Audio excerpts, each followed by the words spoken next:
Iran ও Israel উভয়ই ভারতের মিত্র দেশ। তবে সাম্প্রতিক সময়ে দুই দেশের মধ্যকার সংঘাতের কারণে উভয় সংকটে পড়েছে দেশটি। বিশেষ করে উভয় দেশের সঙ্গে বাণিজ্যিক সম্পর্ক নিয়ে চিন্তিত নয়াদিল্লি। এই অবস্থায় ভারত এখন পর্যন্ত কোনো পক্ষ নেয়নি, তবে জানিয়েছে বর্তমান সংকটের পরিণতির পূর্ণাঙ্গ স্বরূপ মূল্যায়নের পরই কেবল দেশটি নীতিগত সিদ্ধান্ত নেবে। গত 13 এপ্রিল ইরান ইসরায়েলে ড্রোন ও ক্ষেপণাস্ত্র হামলার পর ভারতের পররাষ্ট্র মন্ত্রণালয় দুই দেশকেই ধৈর্য ধরার আহ্বান জানিয়েছে।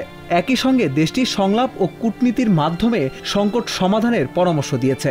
নয়াদিল্লি এই সংঘাতকে মানবিক বিপর্যয় আখ্যা দিয়ে বলেছে, এর ফলে অঞ্চলটিতে নিরাপত্তা ও শান্তি বিঘ্নিত হয়েছে। ভারতের সঙ্গে ইসরায়েলের কৌশলগত মৈত্রী রয়েছে। দুই দেশ বিগত কয়েক দশক ধরেই প্রতিরক্ষা প্রযুক্তি সহ বিভিন্ন খাতে সম্পর্ক এগিয়ে নিয়েছে। তবে নরেন্দ্র মোদীর নেতৃত্বে বর্তমান ন্যাশনাল ডেমোক্রেটিক অ্যালায়েন্স বা এনডিএ জোট সরকার 2014 সালে ক্ষমতায় আসার পর দুই দেশের সম্পর্ক আরও গাঢ় হয়। এমনকি প্রথম ভারতীয় প্রধানমন্ত্রী হিসেবে মোদি ইসরায়েল সফরও করেছেন। দেশটির বর্তমান প্রধানমন্ত্রী বেনিয়ামিন নেতানিয়াহুর সঙ্গে মোদির ব্যক্তিগত সম্পর্ক বেশ উষ্ণ। সব মিলিয়ে ভারতের কাছে ইসরায়েল খুব গুরুত্বপূর্ণ অংশীদার, বিশেষ করে নিরাপত্তা খাতে। যুক্তরাষ্ট্র, যুক্তরাজ্য, ফ্রান্স ও রাশিয়ার পর ইসরায়েলই ভারতের সবচেয়ে বড় প্রতিরক্ষা সরঞ্জাম সরবরাহকারী।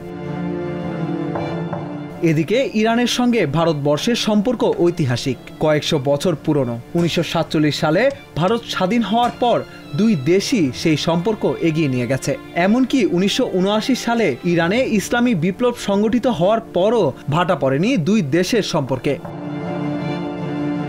ইরান ভারতের অন্যতম প্রধান তেল সরবরাহকারী দেশ। তেহরানের পরমাণু কর্মসূচিকে কেন্দ্র করে আরোপিত নিষেধাজ্ঞার আগে ইরান ভারতের দ্বিতীয় শীর্ষ তেল সরবরাহকারী দেশ ছিল। বিগত 4 বছর ধরে ইরান থেকে ভারত কোনো জ্বালানি তেল কিনতে না পারলেও দুই দেশের সম্পর্ক এখনও অটুট।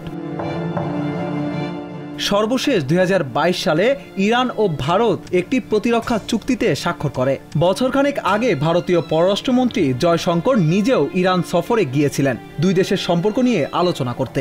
এছাড়া ইরানে ভারতের বিশাল বিনিয়োগ আছে। একটি উল্লেখযোগ্য বিনিয়োগ প্রকল্প হল ইরানে চাবাহার বন্দর নির্মাণ। তবে এই সংঘাতের ফলাফল হিসেবে ইরানের বিপ্লবী গার্ড বাহিনী বা আইআরজিসি হরমুজ প্রণালী থেকে ইসরায়েলি মালিকানার একটি মালবাহী জাহাজ আটক করে। সেই জাহাজের বেশ কয়েকজন নাবিক ভারতীয়। অবশ্য ইরানি কর্তৃপক্ষ নয়াদিল্লিকে জানিয়েছে, তারা ভারতীয় নাবিকদের সঙ্গে দেশটির কর্মকর্তাদের দেখা করার ব্যবস্থা করবে এবং নিরাপত্তা নিশ্চিত করবে। সব মিলিয়ে ইরান ও ইসরায়েলের মতো ভারতের দুই মিত্র দেশ একে অপরের সঙ্গে ভয়াবহ সংঘাতে জড়িয়ে পড়ায় নয়াদিল্লি বেশ খানিকটা উদ্বিগ্ন। তবে দেশটি দুই দেশের সঙ্গে সম্পর্ক, বিশেষ করে বাণিজ্যিক সম্পর্ক এগিয়ে নেওয়া বা না নেওয়ার বিষয়ে এখনই নীতিগত কোনো সিদ্ধান্ত নিতে চায় না, বরং অপেক্ষা করে পরিস্থিতির পূর্ণাঙ্গ চিত্র মূল্যায়নের পরই সে বিষয়ে এগিয়ে যেতে চায়। এ বিষয়ে ভারতের বাণিজ্য সচিব সুনীল বার্তওয়ালে বলেছেন, আঞ্চলিক সংঘাতের সঙ্গে আমরা অভ্যস্ত। এটা অবশ্য সত্যি যে সংঘাতের আবহ না থাকলে আমাদের পণ্যের রপ্তানি আরও বাড়ত। তিনি আরও বলেন, ব্যবসায়ীরা যেসব সমস্যার সম্মুখীন হচ্ছেন তা পরিপূর্ণভাবে বোঝার পরপরই নীতিগত হস্তক্ষেপ করা হবে এবং এই ধারাবাহিকতায় সমস্যাগুলোর সমাধানে যা যা করা প্রয়োজন তা সরকার অবশ্যই করবে।